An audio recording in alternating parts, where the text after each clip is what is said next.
Aleluia, glória a Deus. Que louvor abençoado, que louvor abençoado. Gente, eu não sei se vocês sabem, mas sabia que tem duas mulheres lindas aqui na igreja que estão fazendo aniversário hoje? Quem sabe? Amém? Anne e Susan estão fazendo aniversário. Que o Senhor possa abençoar a vida de vocês. A família está toda aqui, que bênção, glória a Deus. Vocês são muito importantes na nossa vida. Amo muito vocês. Cadê Susan? Ou você é a Anne? Ou você é a Anne? Ah, Susan, aqui. Isso, glória a Deus. Bom, vamos continuar, né, recebendo o que o Senhor já começou a dar, que foi através dos louvores, e agora o Senhor vai falar conosco através da palavra. O tema da mensagem de hoje é: Deus está no controle. Eu tenho certeza, eu não vou nem dizer que algumas pessoas, mas que todo mundo aqui já falou uma vez isso para alguém, ou para si mesmo. Amém? Toda hora. Deus está no controle. Quando as coisas estão bem, que está para resolver, a gente fala, Deus está no controle.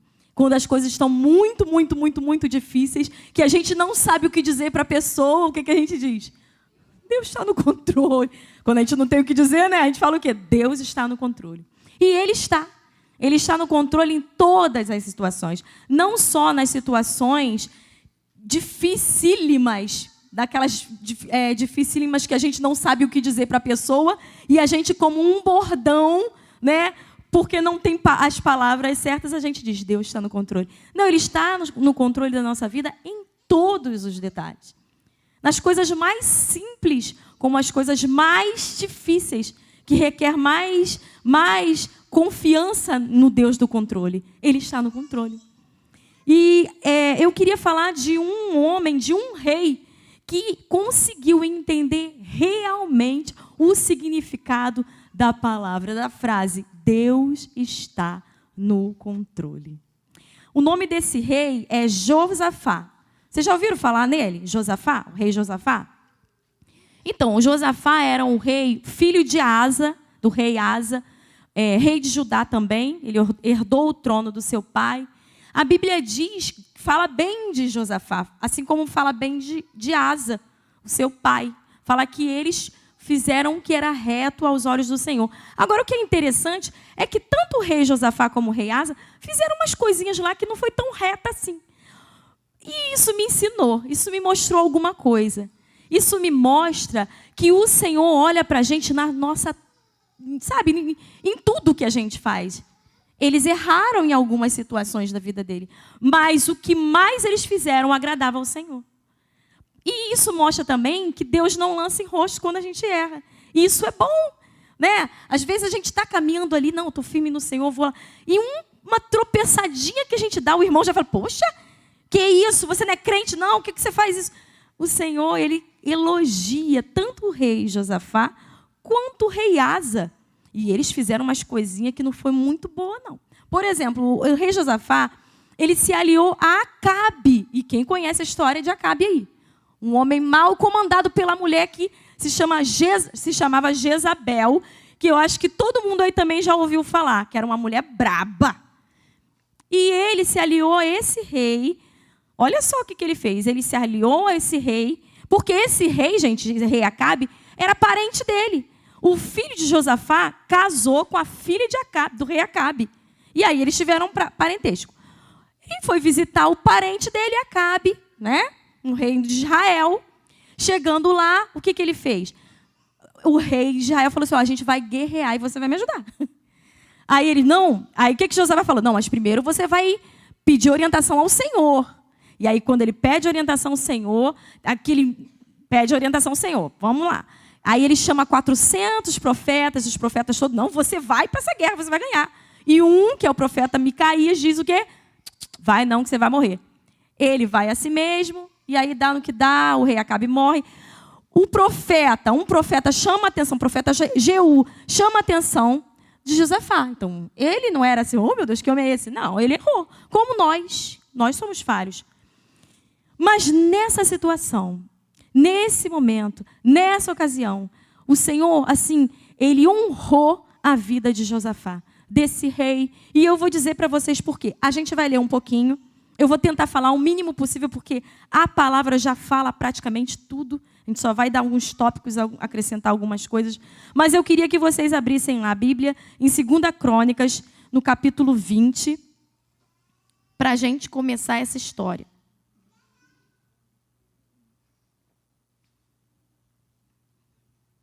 E uma coisa que a gente precisa entender é que quando a gente fala que Deus está no controle, nós precisamos largar o controle. Porque se a gente fala que Deus está no controle, mas a gente não deixa que Ele esteja no controle, porque a gente com as nossas próprias mãos começa a pegar o controle nas mãos, então a gente não acredita tanto assim que Deus está no controle. Não é verdade? Então vamos lá. 2 Crônicas, no capítulo 20.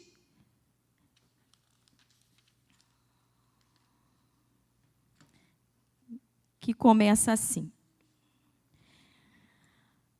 Depois disso, os exércitos dos Moabitas e dos Amonitas e alguns Meunitas declararam guerra a Josafá. Mensageiros informaram a Josafá: um exército enorme de Edom vem de além do Mar Morto contra o rei.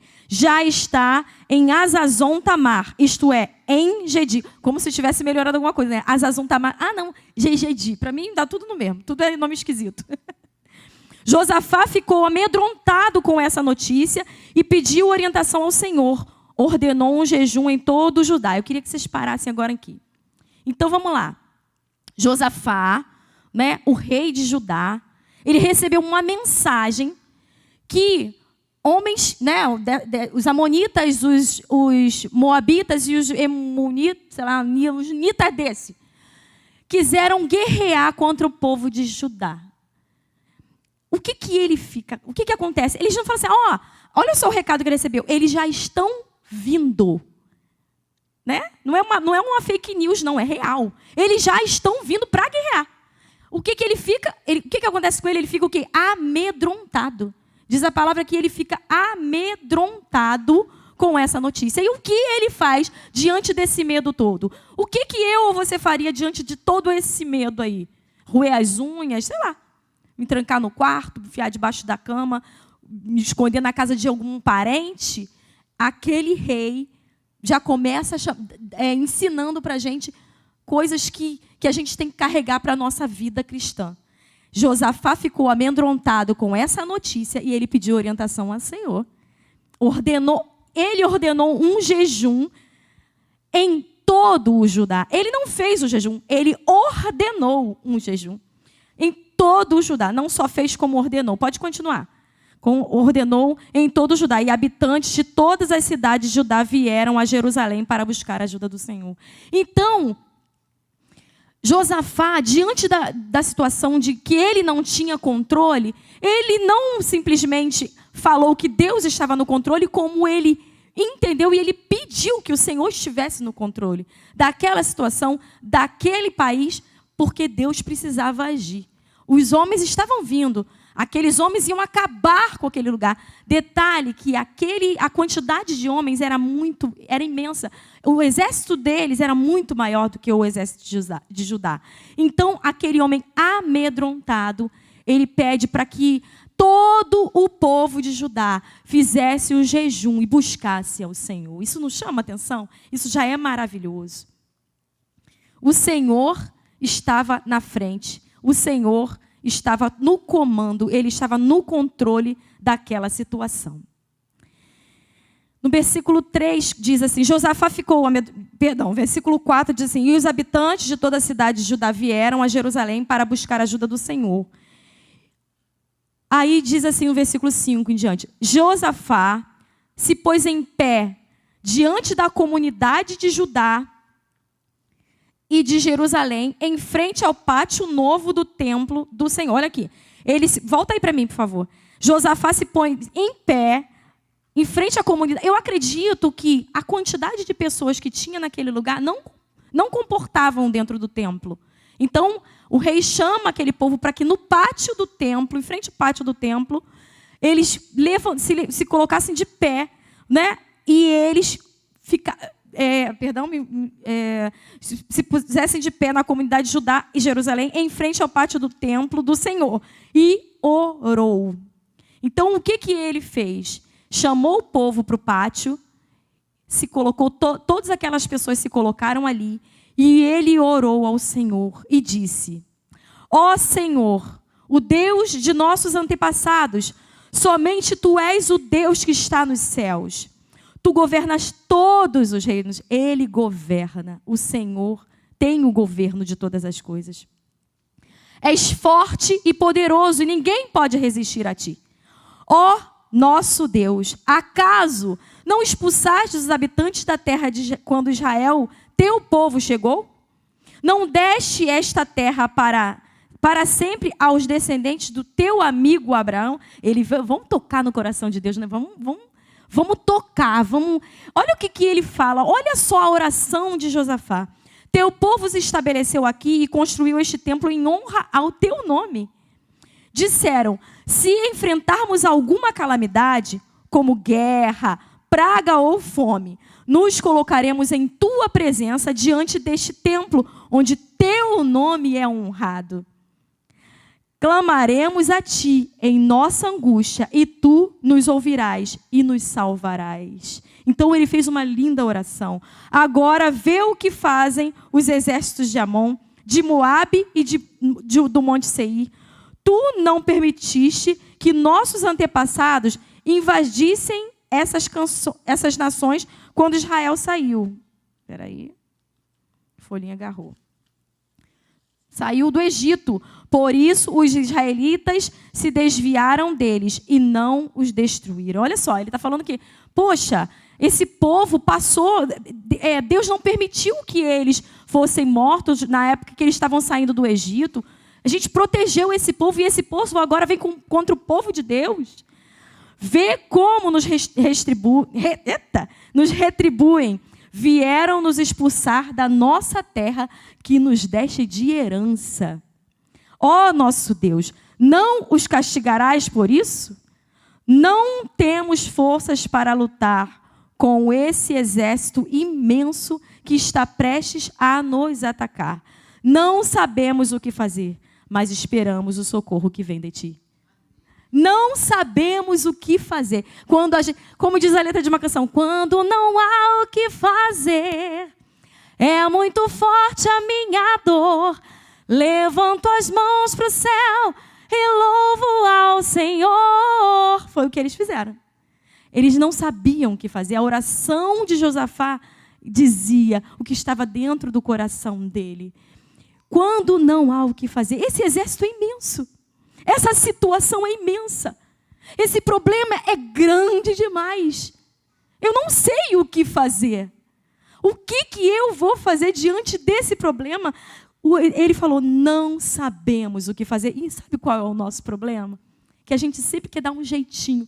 A gente sempre quer dar um jeito de saber o que fazer quando a gente não sabe o que fazer. A gente acha que sabe. E aí a gente mete os pés pelas mãos e daqui a pouco está fazendo o quê? Correndo para o Senhor. Ah, Senhor, tem misericórdia de mim. E o estrago já foi feito. Então, que essa oração de Josafá, ela possa ser uma oração também nossa. De quando a gente não souber. Aliás, em todo o tempo, quando a gente acha que sabe e quando a gente sabe que não sabe de nada mesmo, que a gente possa entender que o Senhor, Ele está no controle da nossa vida. Ele cuida das coisas para nós. Eles estavam com medo de lutar com aquele exército imenso e eles não sabiam o que fazer. Mas esperamos o socorro que vem de Ti. É a oração de Josafá. Mas esperamos. Sabe qual é o problema da gente? Esperar. A gente quer tudo muito rápido e pronto. O miojo na panela de pressão, toda vez eu falo, o pastor falou isso, me estragou, né? Uma vez que eu fui fazer o miojo na panela de pressão, ele tocou nesse assunto. Para que fazer um miojo que é 3 minutos na panela de pressão para ser mais rápido do que 3 minutos ainda? Eu fiz isso. Porque a gente não sabe esperar. Nós somos ansiosos.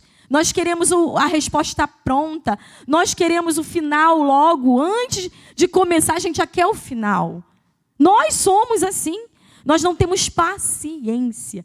Mas a oração, o final dessa oração diz: mas esperamos o socorro que vem de ti. Espera o socorro. Calma. Aquieta-te. E saiba que o Senhor é Deus. E Ele tem cuidado de todas as coisas, do início ao fim. Ele cuida de nós. Ele está no controle da nossa vida. Ele está no controle de todas as coisas. Espera, espera e espera no Senhor.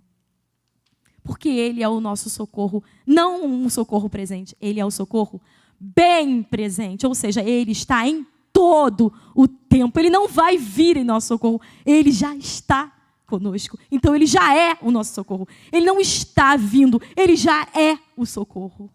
É. E aí o Senhor responde essa oração. Uma oração tão bonita assim não poderia ser ignorada pelo Senhor. E aí, quando, no versículo 13, diz: enquanto todos os homens de Judá estavam diante do Senhor. Olha só que barato. Olha só quem estava ali diante do Senhor. Enquanto todos os homens de Judá estavam diante do Senhor com suas crianças de colo, suas esposas e seus filhos, olha só, todos estavam no mesmo pensamento, todos estavam buscando o Senhor. Não era só o pai, não era só a mãe, todos estavam alinhados a um só pensamento, todos estavam ali por um só propósito, buscar o Senhor. Isso por si já fala tanto, né? Às vezes a gente quer buscar sozinho, mas nós precisamos envolver a nossa família também nessa busca. Todos, crianças de colo, mulheres, filhos, todos estavam ali num mesmo pensamento, em busca do Senhor, do livramento, do socorro que era presente. O Espírito do Senhor veio sobre um homem ali no meio. Imagina que a multidão de pessoas ali naquele pátio. Uma multidão que não dava para contar. De repente, uma voz se levanta, uma voz alta, porque na multidão todos tinham que ouvir. Todos tinham que ouvir, porque o próprio Deus era que estava falando. Então o Espírito do Senhor veio sobre um homem ali no meio. Seu nome era Jaaziel, filho de Zacarias, filho de Benaia, filho de Jeiel, filho de Matanias, levita descendente de Asaf. Ele disse: escutem-me todos vocês, como de Judá e de Jerusalém, povo de Judá e de Jerusalém. Escute, rei Josafá. Ele fala para o povo e ele direciona para a pessoa. O Senhor, Ele fala com a multidão e Ele fala individual. O Senhor, Ele fala com todos, mas Ele enxerga cada um. Naquele momento, Deus falou com todo mundo. Em uma só voz todos ouviram, mas Ele vira para Josafá porque Ele sabia quem era Josafá. Porque Ele sabia que Josafá era o rei daquele lugar e Ele tinha autoridade sobre aquelas pessoas. Assim como nós temos autoridade sobre a nossa família. Deus fala com o povo e com Josafá. Diz assim: assim diz o Senhor, não tenham medo. O que ele diz? Não tenham. Mas como assim? Poxa... A gente está falando de um exército imenso. A gente está falando de um pouquinho de gente contra um exército. Não tenham medo. Não fiquem desanimados por causa desse imenso exército. Não tenham medo e nem fiquem desanimados. Por quê? Por causa de um imenso exército. Gente, pelo amor de Deus. Se alguém falar isso para você, você vai fazer o quê? Não tem medo não. E não fica desanimado por causa desse imenso exército não. O quê? Eu ia cair fora. Mas o Senhor fala. Por que o Senhor fala? Porque um exército imenso não é nada comparado ao nosso Deus. A quem Ele é, ao eu sou, que olha para esse imenso exército e olha todo mundo como um gafanhoto. Nada. Isso não é nada diante do nosso Deus. O Deus do controle diz para nós que um imenso exército é como nada para Ele. É por isso que nós precisamos não ter medo e nem desanimar.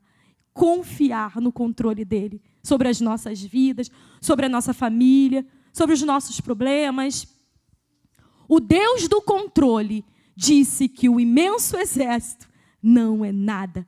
E por isso eu não preciso ter medo. Porque nós olhamos com os olhos naturais. O problema é grande. Mas nós precisamos olhar com o olhar do Senhor. Com o olhar espiritual. Que diz, esse problema, esse exército imenso, esse problema imenso, não é nada. Então, por isso, não tenha medo. Você me ama? Você confia em mim? Você acredita que eu estou no controle de tudo? Então, não tenha medo e nem desanime. Porque eu continuo com o controle de tudo. Deus fez isso. Deus falou com aquele povo. Não tenham medo. Não desanime por causa desse imenso exército. Pois a batalha não é sua. A batalha não é minha. A batalha é de quem, gente? A batalha é do Senhor. A batalha é do Senhor. A batalha é de Deus. Amanhã. Ele deu data. Ele deu data. Amanhã marchem contra eles. Ah, Senhor, mas nós somos nada diante daquele exército imenso. Amanhã marchem contra eles. Amanhã marche contra eles. Vocês os encontrarão vindo pela... Ele ainda deu um endereço. Ele deu a data, ele deu o endereço. E ele falou, amanhã marchem contra eles. Né? Correndo deles, não. É de frente para ele. Vai para o problema. Porque o Senhor está cuidando de tudo.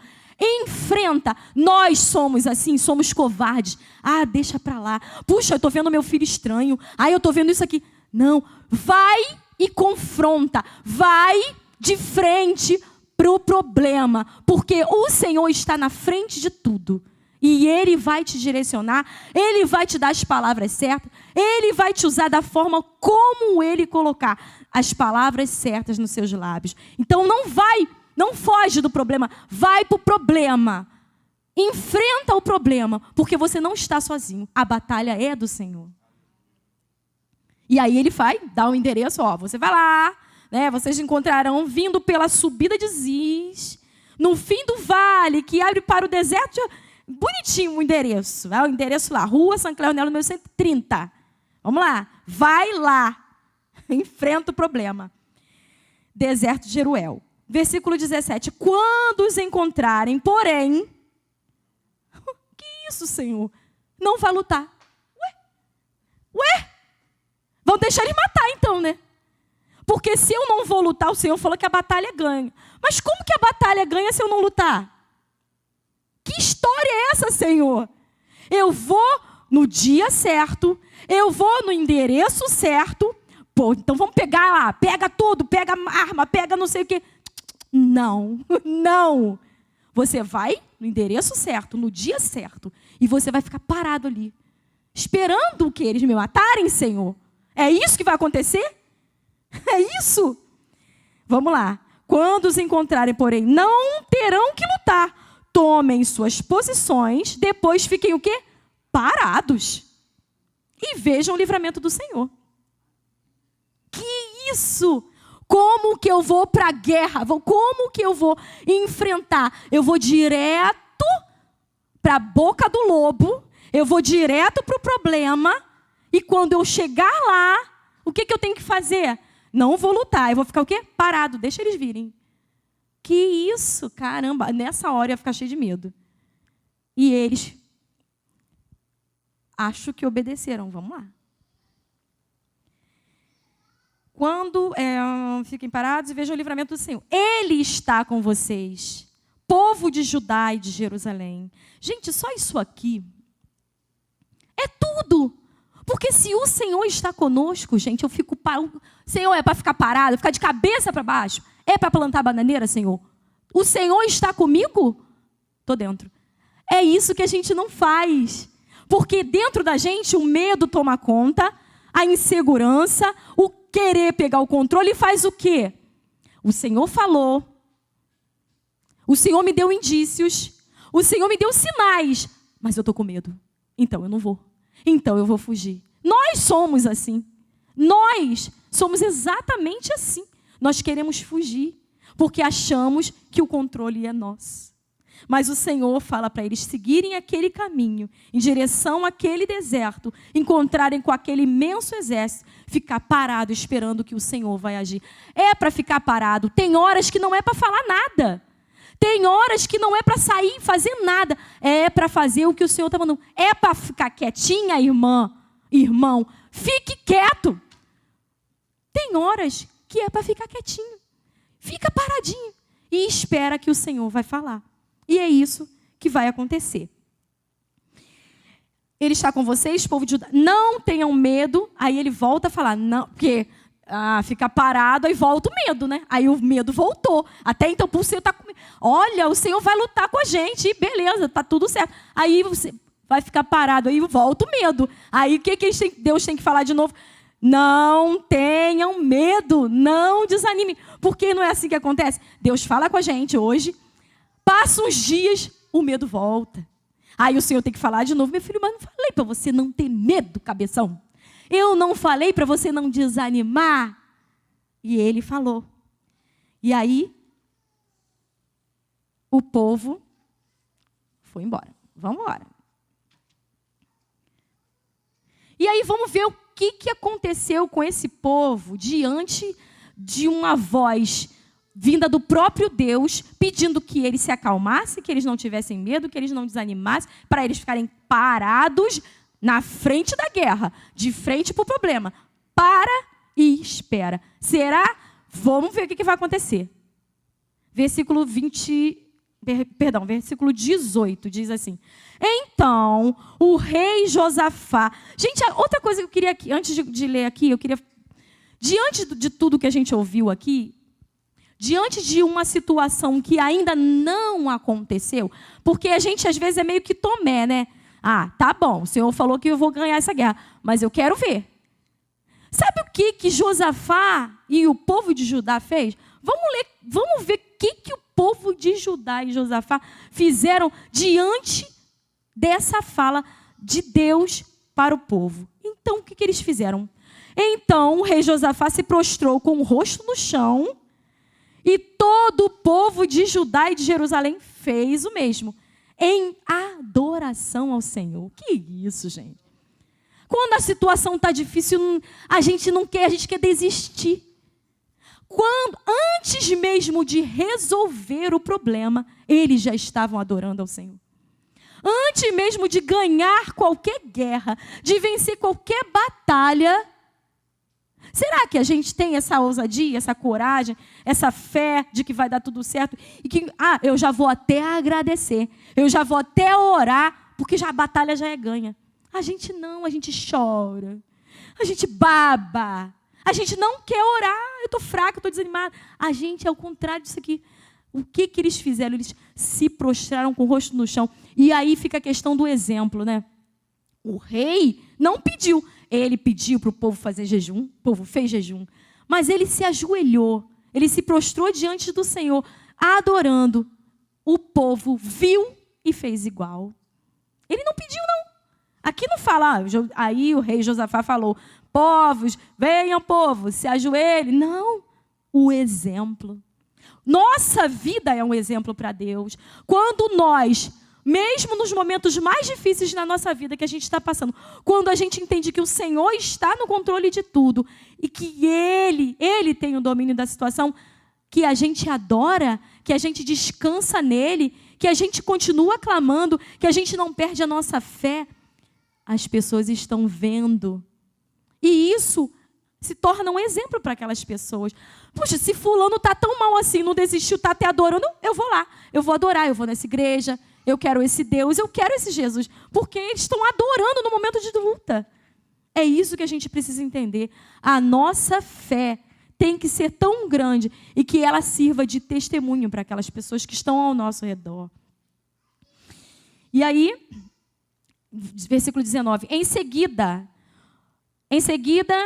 os levitas dos clãs de Coate e de Coré se levantaram para louvar em alta voz ao Senhor, o Deus de Israel.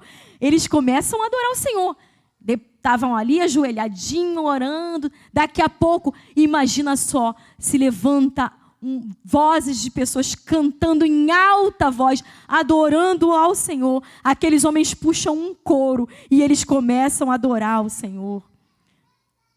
E aí, Senhor Deus de Israel, no versículo 20, aí é o dia seguinte, né, galera? Aí bicho pega, vamos lá.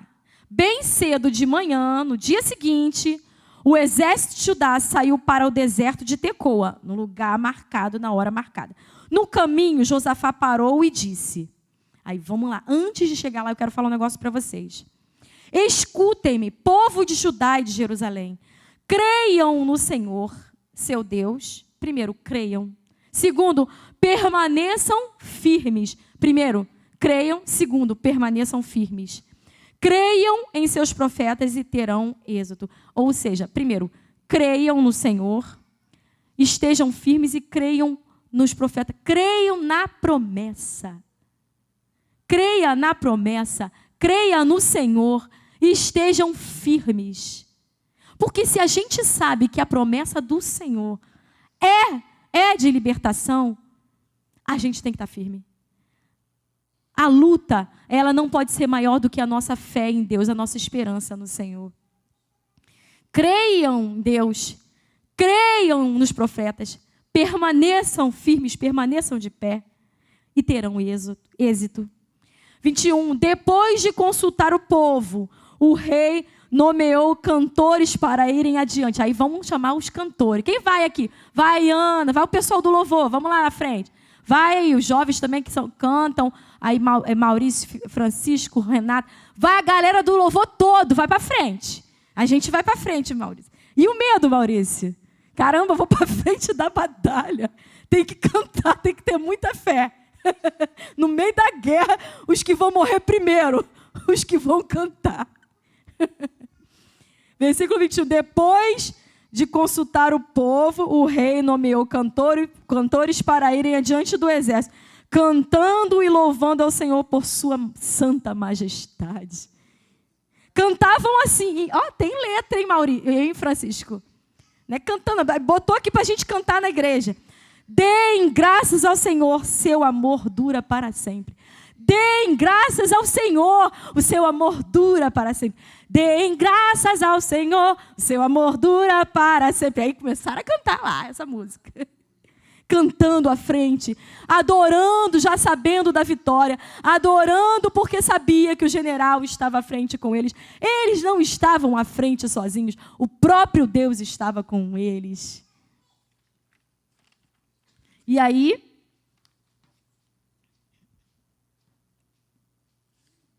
no versículo 22, diz assim, tendo eles começado a cantar e dar louvores, pôs o Senhor emboscadas contra os filhos de Amon e de Moabe e os de Monte Seir que vieram contra Judá e eles foram desbaratados. Não é sem barata não, tá? Porque se é sem barata eu até quero estar. Não tendo barata, não é disso que o Senhor está falando. O Senhor está falando que eles ficaram todos confusos, eles ficaram perdidos. O Senhor mexeu com a cabeça daquela galera lá, que eles não sabiam o que eles estavam fazendo. Quando eles começaram a adorar ao Senhor na frente da guerra, na frente da batalha, eles não pegaram as suas armas, eles pegaram as armas do Senhor. E as armas do Senhor são diferentes das nossas armas. As armas do Senhor, louvor e adoração, clamor. As nossas armas a gente quer ferir, a gente quer falar, a gente quer brigar, a gente quer amaldiçoar, a gente quer chorar, a gente quer desanimar. Essas são as nossas armas. Mas as armas do Senhor são louvor e adoração. Então louve, simplesmente louve. Tá chorando, louve. Precisando, louve. Tá sofrendo, louve. Não importa, louve. Seu louvor invade os céus. Foi o que eles fizeram. Na frente da batalha, no meio da luta, eles adoraram ao Senhor. E por causa disso, o Senhor pôs uma confusão tão grande diante daqueles inimigos dele, que eles não sabiam nem o que eles estavam fazendo. E aí, no versículo 23, diz assim: porque os filhos de Amon e de Moabe se levantaram contra os moradores de Seir. Olha só, eram 3 reinos. Eram os moabitas, eram os amonitas e os monitas lá. O negócio de monitas. O que eles fizeram? Porque os filhos de Amon e de Moabe, os moabitas e os amonitas, se levantaram contra os moradores de Seir, que era o terceiro grupo, para os destruir e exterminar. O que é isso? Os aliados? Os aliados? E tendo eles dado cabo dos moradores de Seir, ajudaram uns aos outros a destruir-se. Que ajuda é essa? Está repreendido. Ajudar para se matar. Então, olha só, eram 3 reinos, para você ter uma noção desse imenso exército. 3 reinos: amonitas, moabitas e do povo de Seir, monitas. O povo de Moabe, o povo de Amon, mataram todo o povo de Seir. Depois de matarem todo aquele povo, entre eles foram se matando. Eles foram se matando. Um ajudou o outro a matar a si mesmo, sei lá. Se mataram. Tendo Judá chegado ao alto que olha para o deserto, procurou ver a multidão, porque vamos ver a multidão. E eis que eram corpos mortos, que jaziam em terra, sem nenhum sobrevivente. Não sobrou nenhum para contar a história. A história teve que ser contada pelo povo de Judá. Porque Deus, ele aniquilou todos os inimigos do povo de Judá. Porque existia alguém que entendeu que Deus estava no controle de todas as coisas. Versículo 25. Vieram Josafá e seu povo para saquear os despojos e acharam entre os cadáveres riquezas em abundância e objetos preciosos.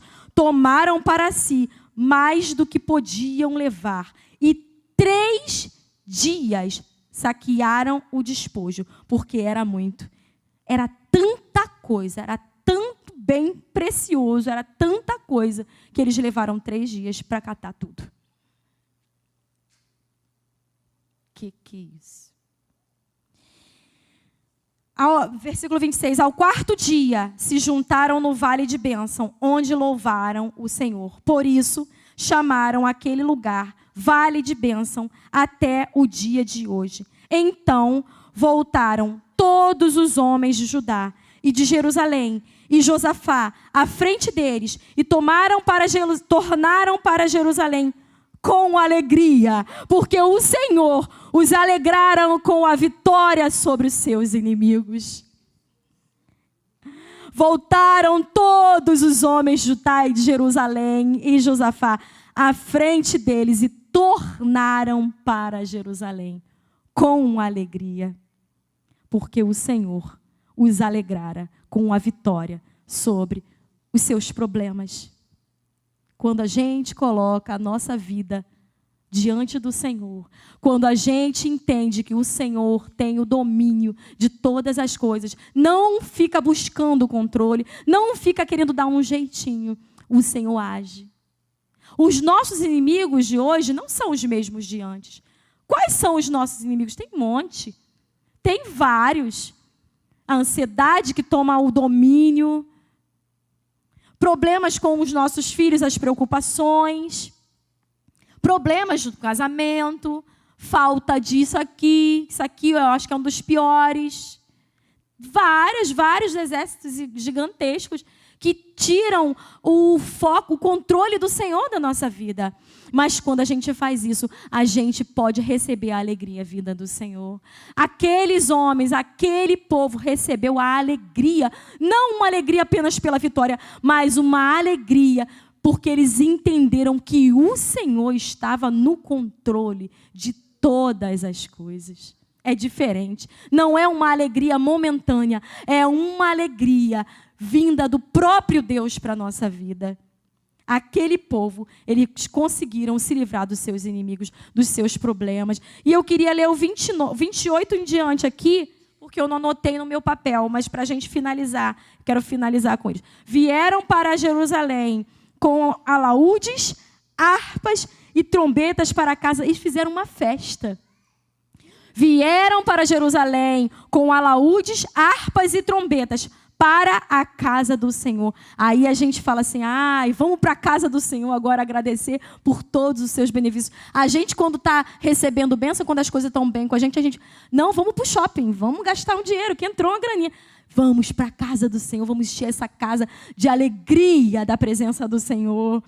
Veio da parte de Deus o terror sobre todos os reinos daquelas terras, quando ouviram que o Senhor havia pelejado contra os inimigos de Israel.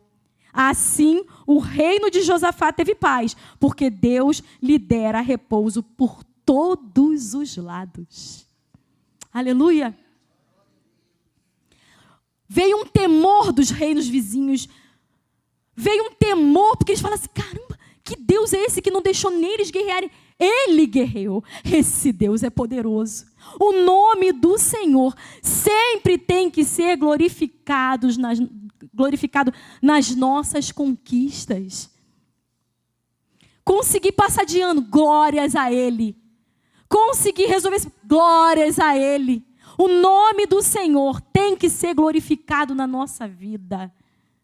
Os povos vizinhos, quando viram que aquele exército, aqueles três reinos, foram destruídos pelas mãos do próprio Deus, o temor veio sobre eles. O temor veio sobre eles e houve paz naquele reino, de todas as formas e todos os lados. É isso que o Senhor quer garantir na nossa vida. Não uma paz de ausência de problemas, não. Mas a paz que excede todo entendimento. A paz que é vinda do próprio Deus para a nossa vida. Não a paz, a ausência de problemas, mas a paz que excede todo o entendimento. A paz cheia de fé. A paz vinda do Senhor. A paz que esse mundo não pode dar. Essa é a paz que o Senhor quer nos dar. A paz de deitar, repousar tranquilo, porque o Senhor, Ele está cuidando de todas as coisas. Vamos ficar de pé e agradecer ao Senhor. E que a gente possa, assim como esse rei, que tinha defeitos, mas que a maior das suas qualidades era confiar no Senhor. Por isso ele foi achado reto aos olhos do Senhor. Porque ele entendeu que ele sem o Senhor não era nada. Será que a gente consegue entender isso? Sem o Senhor não somos nada. O Senhor, Ele tem o domínio das nossas vidas. Ele está no controle da nossa vida. Essa paz que eu sinto na minha vida, na minha alma, não é porque esse mundo me traz paz, mas é porque eu tenho um Deus que me traz a paz, que excede todo o entendimento. Senhor Jesus, nós queremos te agradecer por essa palavra. Queremos te colocar as nossas vidas nas tuas mãos. Os nossos problemas, a nossa ansiedade que tira o nosso sono, as nossas angústias, as nossas tristezas demasiadas, as coisas que tiram o Senhor do controle da nossa vida, a nossa própria mão, que muitas vezes nos leva a estar no controle quando não devemos estar. Que assim como esse rei, que decretou que o Senhor agora seria o dono da sua vida e daquele reino, que assim nós possamos fazer. Senhor, o Senhor é o nosso dono. O Senhor é o dono da minha vida. O Senhor é o dono de todas as coisas. Como dono, faça da minha vida o que o Senhor quiser. Será que você tem coragem de dizer isso? Fale isso para Ele. Senhor, como dono, faça da minha vida o que o Senhor quiser. Para que o controle continue sendo do Senhor. Obrigada, Jesus. Obrigada por essa palavra. Obrigada por tudo o que o Senhor é e continua sendo nas nossas vidas, Pai. Em nome de Jesus. Amém, Jesus.